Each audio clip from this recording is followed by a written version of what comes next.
नमस्कार, आप देख रहे हैं NDTV की खास पेशकश जिसका नाम है सिटी सेंटर। मैं हूं आपके समक्ष आदित्य झा। स्वागत करता हूं आपका इस बुलेटिन में। और केंद्र सरकार द्वारा 1 जुलाई से 3 नए आपराधिक कानून लागू करने की घोषणा जो है वो कर दी गई है। ये कानून भारतीय दंड संहिता, दंड प्रक्रिया संहिता और भारतीय साक्ष्य अधिनियम की जगह लेंगे। इस नए कानूनों की जानकारी देते हुए Banswara range IG S Parimal ने बताया है कि नए कानूनों में कई अहम बदलाव भी किए गए हैं, जैसे राजद्रोह को हटाया गया है, आतंकवादी गतिविधियों की परिभाषा को स्पष्ट किया गया है, यौन अपराधियों और अपराधों के लिए कड़ी सजा का प्रावधान किया गया है। इन कानूनों का उद्देश्य लीगल सिस्टम को मॉडर्न जरूरतों के अनुरूप लाना और राष्ट्र की सुरक्षा और कल्याण सुनिश्चित करना है। इस अवसर पर बांसवाड़ा पुलिस अधीक्षक हर्षवर्धन अग्रवाल समेत डूंगरपुर और प्रतापगढ़ के पुलिस अधीक्षक भी मौजूद रहे।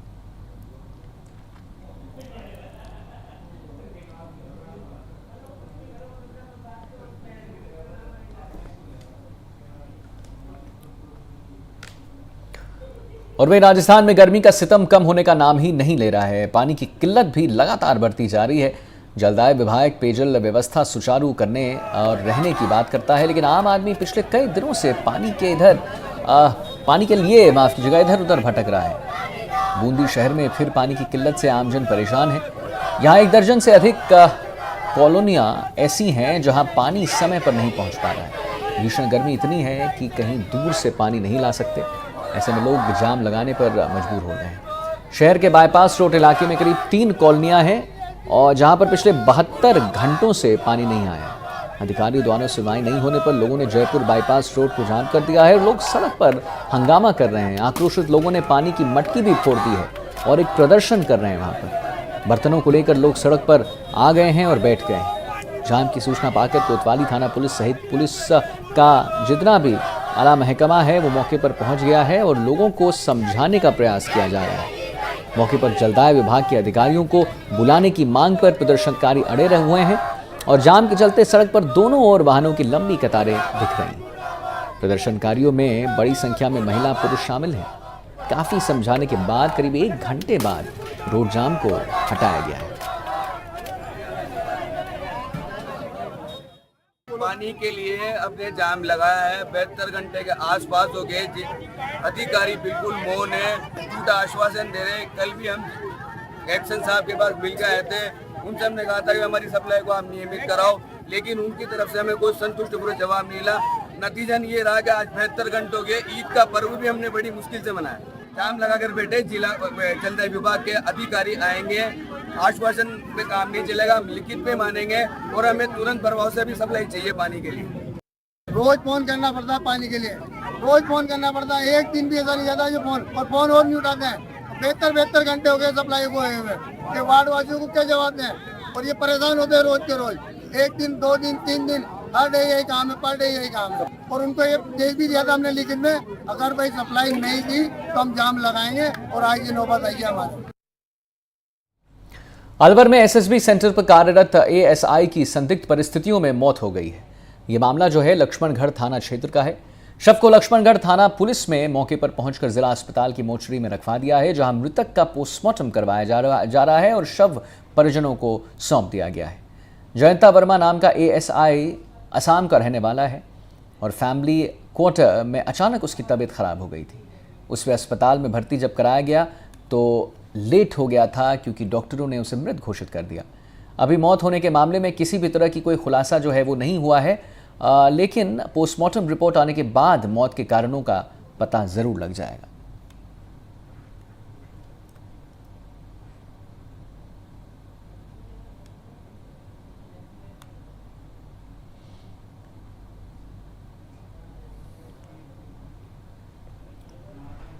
और वहीं दौसा में वन एवं पर्यावरण मंत्री संजय शर्मा एक्शन मोड में नजर आ रहे हैं। जी हां, बुधवार को अलवर से जयपुर जाते वक्त दौसा में हाईवे पर लकड़ी से भरी पिकअप को वन एवं पर्यावरण मंत्री संजय शर्मा ने रुकवाकर चालक से लाइसेंस दिखाने को कहा। तो चालक ने कहा कि लकड़ी ले जाने का जो परमिट है वो मेरे पास में नहीं है। मंत्री शर्मा ने दौसा उपवन संरक्षण को मौके पर बुलाकर पिकअप की चाबी सौंपी और साथ ही नियमानुसार सख्त कार्रवाई का निर्देश दिया। उन्होंने उपवन संरक्षक से कहा है कि लकड़ियों की अवैध कटाई और परिवहन पर पाबंदी लगाई जाए। साथ ही आरा मशीनों में भी लगातार जांच के निर्देश दिए हैं। मंत्री जी के वहाँ से कॉल आया कि उसने एक लकड़ी का पिकअप जयपुर हाईवे की तरफ जब जा रहे थे वो उसने एक लकड़ी का पिकअप पकड़ा। तो मैंने मौके पे पहुंचा और मंत्री जी ने एक मौके पे जाके देखा मैंने कि एक लकड़ी का पिकअप वहाँ पे खड़ा हुआ था, जिसमें मंत्री जी वहाँ मुझे मिले और मंत्री जी ने मुझे चाबी थमा के ये निर्देश दिए कि अगर उनके पास कोई कागज़ है तो उनको छोड़ दो, अगर नहीं है तो कार्रवाई करने के लिए निर्देशित किया है। और अभी हम उसके ऑनर से बात हुआ है और उसको कागज़ लेके आने के लिए कहा है। और वही खबर सिक्किम से है, जहां बादल फटने के कारण आई बारिश और बाढ़ के कारण देश भर से वहां पहुंचे पर्यटक जो हैं वो फंस गए हैं। इनमें बांसवाड़ा शहर के लोग भी शामिल हैं। हालांकि बाढ़ के कारण सेना और जो अभियान चलाया जा रहा है सेना के द्वारा वो भी वहां पर चलाया गया है, जिसके कारण फिलहाल ITBP Indian Tibetan Burma post के कैंप में सुरक्षित हैं। बुधवार को बांसवाड़ा के बाहुबली कॉलोनी निवासी राजकुमार जैन के बेटे और बहू उनके दोस्त के साथ बारिश और बाढ़ में फंसे हुए थे, जो फिलहाल 4 से 5 दिन से ITBP Indian Tibetan Burma post camp में सुरक्षित हैं। बुधवार से लोगों को वहां से बाहर निकालने के प्रयास किए जा रहे हैं और सिक्किम पुलिस और आर्मी ने नदी नालों पर अस्थायी पुल बनाकर लोगों को बाहर निकालने का काम शुरू भी कर दिया है। प्रणब के पिता राजकुमार जैन ने NDTV से बातचीत की है और कहा है कि बांसवाड़ा के 8 से 9 लोग वहां पर फंसे हुए हैं और देश के 1500 के करीब लोग फंसे हुए हैं। सिक्किम पुलिस 40 से 50 लोगों का ग्रुप बनाकर लोगों को पुल पार करवा रही है।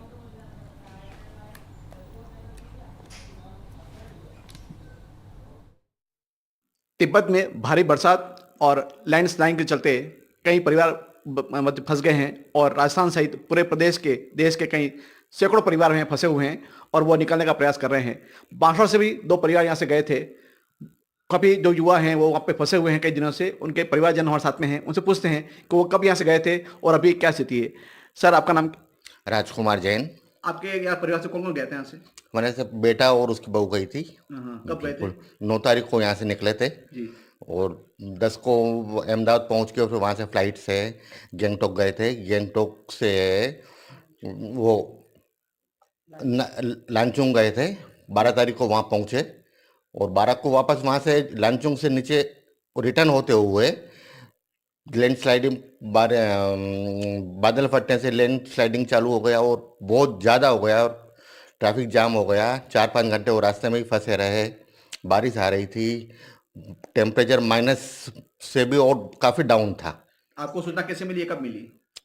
हमको सूचना 12 तारीख शाम को मिली,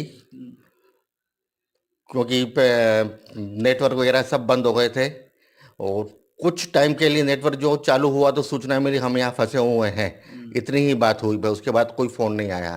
फिर रात को फ़ोन आया उनका कि हम वहाँ ITBP कैंप में हम चले गए हैं और थोड़ा सा अब ठीक लग रहा है। हमारे साथ में उनकी माँ भी मौजूद हैं, उनको पूछते हैं कि आपके परिवार से कौन कौन कहता है, आपको क्या चिंता, कैसे अपनी कैसे दिन निकाले? यहाँ से मेरा बेटा प्रणब और उसकी वाइफ नीलम जैन दोनों गए थे और उनके एक फ्रेंड है सुरेश जी पंचाल, उनकी वाइफ है विजेता पंचाल और उनके 3 बच्चे साथ में हैं।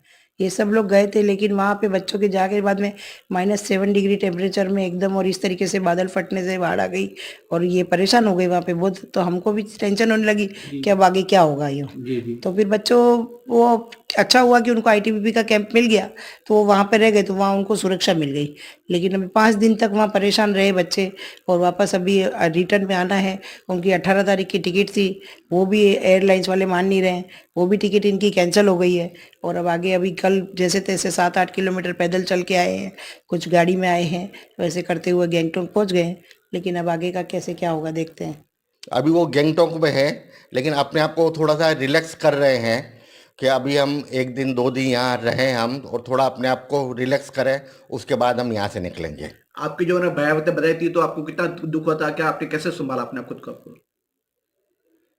अब ये स्थिति तो मैं अब नहीं कह सकता, मतलब कि हर माँ बाप के मन में, भाई बहन के मन में होता है कि पता नहीं क्या स्थिति होती, क्योंकि पिछला जो अनुभव जो है ना वो हर अनुभव बहुत कटु अनुभव है तो इसलिए बहुत ज़्यादा हमें, हमारे परिवार को, समाज वालों को और पूरे रिश्तेदार को, उनकी फ्रेंड सर्कल को, सबके हजारों हजार फ़ोन आए।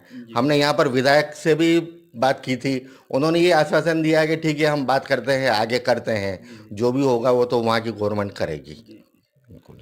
तो ये थे हमारे सामने राजकुमार रोज जैन, जो जिनके पुत्र और बेटा बहू हैं वो यहाँ तिब्बत गए हुए हैं और वो फंसे हुए हैं, उनसे बात की है और अभी बताया जा रहा है कि वो अभी सुरक्षित हैं और धीरे धीरे बाहर निकलने का प्रयास कर रहे हैं। और अभी आज की फ्लाइट थी लेकिन फ्लाइट कैंसिल हो गई है और वो धीरे धीरे अपने आप को सांत्वना दे रहे हैं और धीरे धीरे वो वहाँ से निकलने का प्रयास कर रहे हैं। बांसवाड़ा से एनडीटीवी के सुभाष मेहता। तो प्रधानमंत्री नरेंद्र मोदी ने आज नालंदा विश्वविद्यालय के नए कैंपस का उद्घाटन किया है। उन्होंने करीब वहाँ पर काफ़ी देर बिता रहे, वहाँ पर नीतीश कुमार भी थे। लेकिन इससे पहले हम आपको एक बात बता दें कि प्रदेश की भजनलाल सरकार ने स्वास्थ्य बीमा योजना का दायरा बढ़ाने और इसे पहले से बेहतर करने की तैयारियां शुरू कर दी हैं। एनडीटीवी राजस्थान की इनपुट एडिटर हर्षा कुमारी से जयपुर में खास बातचीत में स्वास्थ्य मंत्री गजेंद्र सिंह खीवसर ने यह कहा कि राजस्थान सरकार प्रदेशवासियों को बेहतर स्वास्थ्य सुविधा देगी। भजनलाल सरकार बजट के पहले विचार विमर्श में आयुष्मान बीमा योजना का दायरा बढ़ाने की तैयारी में है और पिछली गहलोत सरकार की 25 लाख रुपए की स्वास्थ्य बीमा योजना का दायरा बढ़ाया जाएगा। यानी 25 लाख रुपए से ज़्यादा के बीमा की सौगात प्रदेशवासियों को आगामी बजट में मिल सकती है। इसके लिए राज्य सरकार केंद्र सरकार के संपर्क में है और पेश है आपके समक्ष मंत्री गजेंद्र सिंह खीवसर से एक्सक्लूसिव बातचीत।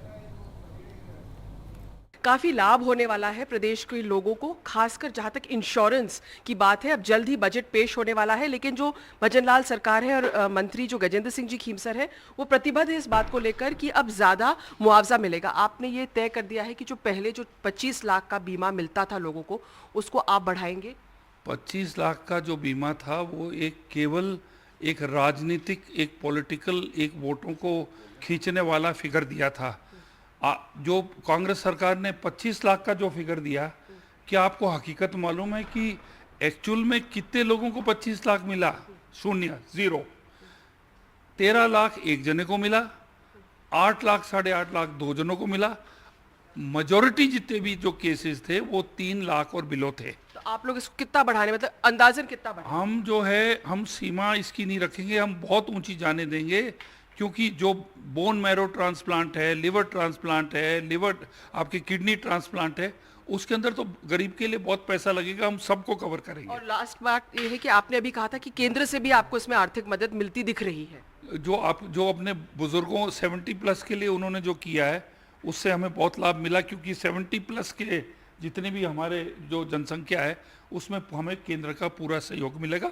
और अभी सरकार केंद्र में नई बनी है, मैं जाऊंगा, नड्डा जी से बात करूंगा और राजस्थान के लिए जो है ज़्यादा से ज़्यादा सहूलियत और फंड्स लेके आऊँगा। बहुत बहुत शुक्रिया। तो हम देख सकते हैं कि बड़ी सौगात मिलने वाली है स्वास्थ्य के क्षेत्र में, खासकर राजस्थान के लोगों को। उन्होंने पहले ही कह दिया है कि जो पहले जो चिरंजीवी बीमा योजना में 25 लाख मिलता था उससे कहीं ज़्यादा मिलेगा और साथ ही सेंटर से एक बड़ी पैकेज लाने की तैयारी में है राजस्थान सरकार। जयपुर से हर्षा कुमारी सिंह, एनडीटीवी। तो फिलहाल बुलेटिन में खबरें और भी हैं, लेकिन आइए एक अहम नजर डालते हैं आज की सुर्खियों पर। भजनलाल सरकार ने पूरा किया एक और चुनावी वादा। पुलिस भर्ती परीक्षा में महिला आरक्षण में 3% की बढ़ोतरी, महिलाओं को मिलेगा 33% रिजर्वेशन। उद्योग और सेवा क्षेत्रों के प्रतिनिधियों के साथ मुख्यमंत्री भजनलाल शर्मा की प्री बजट बैठक। युवाओं, महिलाओं, गरीब किसानों के लिए खास हो सकता है आगामी बजट। बिहार में नालंदा यूनिवर्सिटी के नए कैंपस का पीएम मोदी ने किया उद्घाटन। प्राचीन नालंदा परिसर के खंडहर का किया अवलोकन। 825 साल बाद विश्वविद्यालय का कायाकल्प। वन विभाग की जमीन से अतिक्रमण हटाने के लिए बड़ी कार्रवाई। जोधपुर के मगजी घाटी क्षेत्र में एक्शन। अधिकारियों को करना पड़ा स्थानीय लोगों के विरोध का सामना। जयपुर में स्वदेशी जागरण मंच की विचार संगोष्ठी में आरएसएस प्रचारक सतीश कुमार बोले, छोटा परिवार नहीं, अब बड़ा परिवार ही सुखी परिवार। हर घर में 2 से 3 बच्चे होने ही चाहिए। अदानी ग्रुप के चेयरमैन गौतम अडानी ने कहा कि 2032 तक $10 ट्रिलियन की होगी भारत की अर्थव्यवस्था। देश के इंफ्रास्ट्रक्चर में हो रहे हैं अभूतपूर्व बदलाव। Presented by Duraguard cement. सीधी बात है, ड्यूरागार्ड साथ है।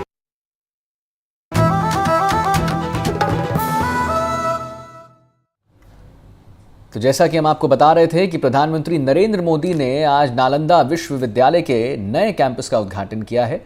उन्होंने करीब 15 मिनट तक 1600 साल पुराने प्राचीन नालंदा विश्वविद्यालय के खंडहर का दौरा किया। इसके बाद प्रधानमंत्री प्राचीन नालंदा यूनिवर्सिटी पहुंचे और वहां उन्होंने नालंदा यूनिवर्सिटी के नए स्वरूप को देश को समर्पित किया है।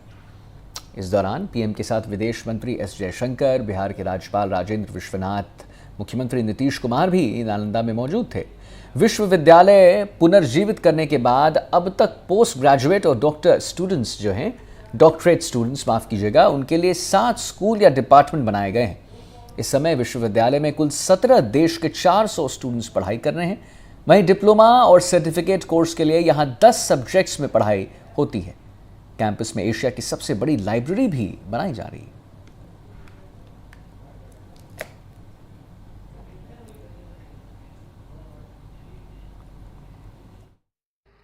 अब इसकी पुनर्स्थापना भारत के स्वर्णिम युग की शुरुआत करने जा रहा है। साथियों,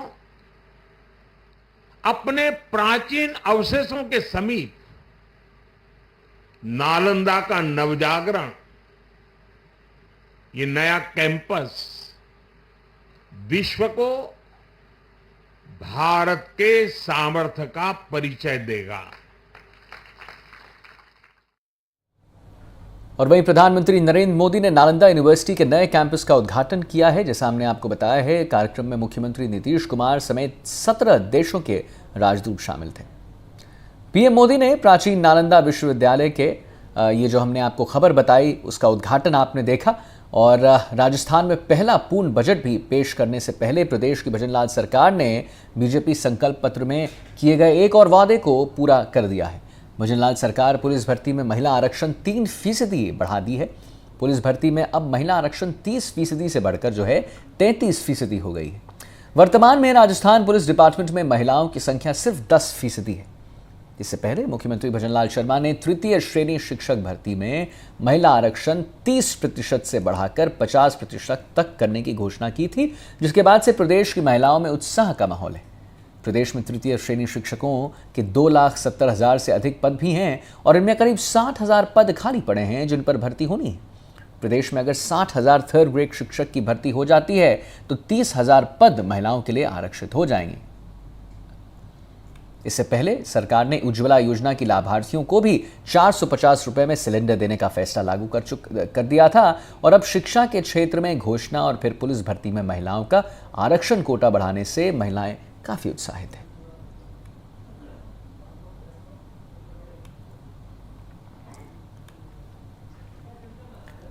और वहीं भजनलाल सरकार जुलाई के दूसरे हफ्ते अपना पहला पूर्ण बजट पेश कर सकती है। अपना पहला पूर्ण बजट तैयार करने को लेकर मुख्यमंत्री भजनलाल शर्मा मिशन मोड में जुट गए हैं।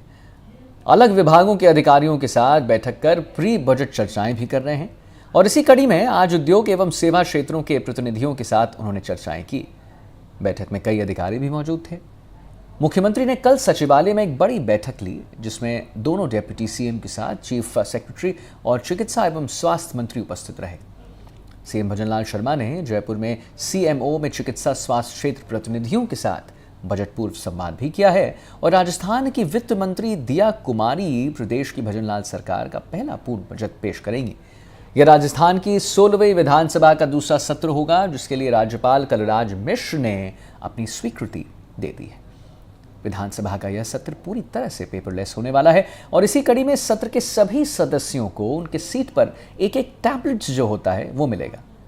साथ ही राजस्थान के सभी विधायकों को डिजिटलाइजेशन के लिए जरूरी ट्रेनिंग भी दी जाएगी। और जल्द ही राजस्थान की 5 विधानसभा सीटों पर उपचुनाव के अलावा प्रदेश भर में पंचायत चुनाव भी होने वाले हैं। और ऐसे में इस बजट के लिए किए गए ऐलान कई मायनों में खास होने वाले हैं। ओपीएस यानी ऑल ओल्ड पेंशन स्कीम को बंद करने की खबरों के बीच अब कर्मचारी संगठनों की ओर से विरोध प्रदर्शन शुरू हो गया है। इसी को लेकर जयपुर के विद्युत भवन में विद्युत विभाग के कर्मचारियों की ओर से धरना प्रदर्शन दिया गया है। कर्मचारियों का कहना है कि ओपीएस योजना को बंद करने पर आंदोलन तेज होगा। कर्मचारियों ने यह भी बताया है कि विद्युत विभाग के कर्मचारियों को पिछले 9 महीनों से इस योजना का लाभ नहीं मिल रहा है। हम आपको बता दें कि राजस्थान की भाजपा सरकार अब बजट में पुरानी पेंशन योजना बंद करने का विचार कर रही है, जिसको लेकर बवाल खड़ा हो चुका है। अशोक गहलोत सरकार के समय ओपीएस योजना राजस्थान में शुरू की गई थी। गहलोत सरकार ने 1 अप्रैल 2004 के बाद सरकारी सेवा में आए अधिकारियों कर्मचारियों को पहले की तरह जो है पेंशन लाभ देने के लिए ये योजना शुरू की थी। राजस्थान में पिछली गहलोत सरकार के समय ओपीएस योजना को शुरू किया गया था, यानी पुरानी पेंशन योजना फिर से बहाल हुई थी। उस वक्त कर्मचारी संगठनों ने इस योजना को लेकर तारीफ की थी, सरकार के पक्ष में जिंदाबाद नारे की भी लगाए थे और प्रदेश भर में खुशी का माहौल, ऐसी तस्वीरें आई थी। लेकिन इस सरकार के, भजनलाल सरकार के, भाजपा सरकार के बनने के बाद कर्मचारी संगठनों को ऐसी आशंका है और जिस तरह से खबरें आ रही हैं कि ओपीएस योजना बंद की जा सकती है, तो अलग अलग कर्मचारी संगठनों ने विरोध प्रदर्शन शुरू कर दिया है। आप तस्वीरें देखिए, ये राजस्थान के विद्युत भवन की तस्वीरें हैं जहां पर इस वक्त कर्मचारी संगठनों का धरना चल रहा है, विरोध प्रदर्शन है और राजस्थान सरकार से मांग की जा रही है कि ओपीएस योजना, जिस तरह की खबरें हैं वो निराधार होनी चाहिए और इस योजना को कंटिन्यू करना चाहिए। हमारे साथ संगठन के कुछ पदाधिकारी हैं। क्या आपको लगता है सरकार ये योजना बंद करने जा रही है? आपका जो विरोध प्रदर्शन है वो केवल आशंकाओं के आधार पर है या पुख्ता सूचना आपके पास है?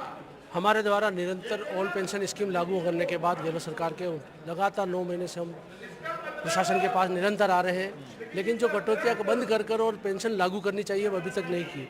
और आए दिन समाचार पत्रों में भी ये कहा जा रहा है कि पुरानी पेंशन लागू नहीं करके एनपीएस नई चीज़ों को लाया जा रहा है। इससे मंशा साफ होती है कि सरकार नहीं चाहती है कि यह ओल्ड पेंशन स्कीम लागू हो। और हम इस बारे में 14 तारीख को हमने ज्ञापन दिया था और आज पुनः हम एकत्रित हुए। हमने सरकार को और प्रशासन को पूर्व में भी चेताया था कि यदि अगर आपने पेंशन लागू नहीं की तो हम बड़ा आंदोलन करेंगे। साथ ही पूर्व में जो सरकार थी उसने जो पेंशन योजना लागू की है, लेकिन अभी तक निरंतर हमारे स्मरण पत्र देने के, बार बार मिलने के बाद भी सरकार की मंशा नहीं लगती है कि वो पुरानी पेंशन योजना को लागू करें। हम इसका विरोध करते हैं और यदि समय पर अगर हमारी जो पेंशन योजना लागू नहीं की तो हम बड़ा आंदोलन करेंगे। कर्मचारी संगठन बड़ा खुश हुए थे जब योजना लागू हुई थी, लेकिन पिछली सरकार में भी कई डिपार्टमेंट ऐसे हैं, खास तौर पे विद्युत विभाग, यहाँ के कर्मचारियों के लिए प्रावधान उस तरह के नहीं किए जा सके जैसे होने चाहिए थे और सरकार उसे बिल्कुल कंटिन्यू नहीं कर रही है। हाँ बिल्कुल, क्योंकि विद्युत विभाग क्या एक अलग ट्रस्ट रखता है और भारतीय जनता पार्टी के तो मांग पत्र में ओपीएस का कोई लेना देना ही नहीं है। पिछली सरकार ने ओपीएस की घोषणा की, हमें उम्मीद थी कि चलो इस सरकार से कम ये लागू हो जाएगी, बुढ़ापे का सहारा बनेगा, लेकिन कहीं भी ऐसा ध्यान में आ रहा है, ऐसा सुनने में आ रहा है और ऐसा लग भी रहा है, हो सकता है सही भी हो कि ये पुरानी पेंशन बीजेपी सरकार नहीं देना चाहती और भारतीय मजदूर संघ इसको लेके विरोध करेगा, यहाँ भी केंद्र में भी। आपको लगता है बजट में सरकार घोषणा कर रही है ओपीएस बंद करने की? बजट का अलग विषय है क्योंकि वो राज्य सरकार पे लागू होने वाला है। जो विद्युत निगमों की बात है, यहाँ पर ओपीएस स्कीम 2023 में बजट में घोषणा हुई और 20 अप्रैल के आदेश से यहाँ लागू हुई। उसमें हमारे यहाँ पर अभी जो वर्तमान में आज हमारा प्रदर्शन है वो मुख्य इस विषय को लेकर है कि जो हमारे वर्तमान में कर्मचारियों का सीपीएफ काटा जा रहा है वो बंद किया जाए और उसके स्थान पर ओपीएस योजना के तहत जीपीएफ की कटौती चालू की जाए। अब जिस तरह की खबरें हैं कि हो सकता है यहाँ पे ओपीएस बंद कर दी जाए, एनपीएस को लेकर चर्चाएं हैं कि भाजपा शासित किसी भी राज्य में ओपीएस नहीं है, तो आपको लगता है राजस्थान में भाजपा की सरकार है, यहाँ बंद हो सकती है या फिर देश भर में एनपीएस लागू करने की कोशिशें की जा रही है? एनपीएस का एक नया प्रारूप लेके आ रहे हैं गारंटेड पेंशन योजना के नाम से, लेकिन विद्युत विभाग के अंदर हमारा एनपीएस लागू नहीं है। हमारा जो है वो सीपीएफ के नाम से हमारा ट्रस्ट है, उसका अलग ही हिसाब किताब होता है, सरकार से उसका कोई वित्तीय भार नहीं होता सरकार के ऊपर। तो आपको लगता है कि राजस्थान सरकार सुनेगी आवाज़ आपकी, या अगर मान लीजिए राजस्थान में सारे प्रावधान बंद कर दिए जाते हैं तो क्या स्टेप रहेगा? नहीं, हमारा सरकार के ऊपर 1 रुपये का भार नहीं है, हमारा निर्णय हमारे ही निगम प्रशासन को लेना है। आज जो बातचीत आपकी हो रही है, क्या कह रहे हैं आपके अधिकारी? अभी हमारे केवल ढुलमुल नीति अपना रहे हैं, ठोस निर्णय नहीं ले पा रहे हैं कि हम करेंगे ये आश्वासन दे रहे हैं बार बार, मगर किसी नतीजे पर नहीं पहुंच पा रहे, ना मना कर रहे हैं ना उसको कटौती लागू बंद कर रहे हैं उसकी। बिल्कुल। और देखिए जो तस्वीरें हैं, विरोध प्रदर्शन के स्वर, आवाजें, जिंदाबाद नारे सुनाई दे रहे हैं, लेकिन बड़ी बात ये कि जिस तरीके से अशोक गहलोत सरकार ने इस योजना को लागू किया था, ये जो इनका ज्ञापन दिया है, इसमें इन्होंने कहा है कि 9 महीने बाद भी जो सीपीएफ कटौती बंद करके जीपीएफ खाता संख्या आवंटित किया जाना था वो नहीं हो पाया है। और उससे भी बड़ी बात ये कि राजस्थान सरकार के बारे में ये चर्चाएं हैं कि हो सकता है राजस्थान में पिछली गहलोत सरकार की ओपीएस को बंद कर दिया जाए, क्योंकि भाजपा शासित किसी भी राज्य में ओपीएस लागू नहीं है। देश भर में एनपीएस जैसी स्कीम की चर्चाएं हैं कि वो एक रूपता एक नीति के तहत लाने की कोशिशें हैं, लेकिन आशंकाओं के बीच और जिस तरह से विद्युत विभाग के विद्युत निगम के कर्मचारियों का ये प्रदर्शन है, सरकार नहीं सुनवाई करेगी, मांगों पर ध्यान नहीं देगी तो आंदोलन तेज करने की भी चेतावनी दी गई है। कैमरामैन सुशील के साथ सुशांत पारिक, एनडीटीवी।